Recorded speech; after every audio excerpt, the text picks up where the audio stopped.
My name is Kathrin Machinek. I work as a building historian and architect at the Centre d'Études Alexandrines, which is a French lab for research.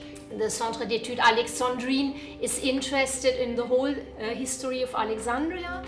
So we are making excavations, we are diving, we are treating all the material that we find, we do restoration of mosaics and so many objects. And one very important point in our researches is the ancient water system of Alexandria. It's very special.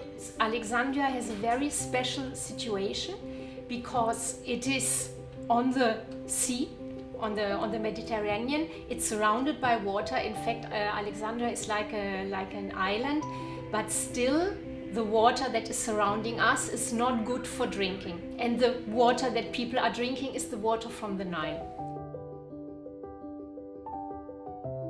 From the Greek time, people started to construct cisterns. What is a cistern? It is a very big underground water tank.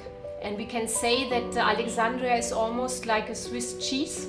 It has a lot of holes, and whenever you start to dig somewhere or the asphalt is opening, you can be sure you will be on top of a cistern, or you might even be falling into a cistern.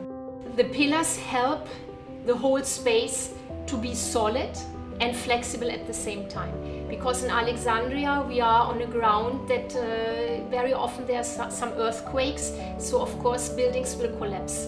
They didn't want the cisterns to collapse, so this is why the pillars, they support the roof, and at the same time it makes a very flexible system inside with the pillars and arches that can move and take the movements of an earthquake and not to collapse. Not so many people know about the existence of the cisterns, and we as a research center, one of our aims and projects is to find out how many can be still located in modern Alexandria.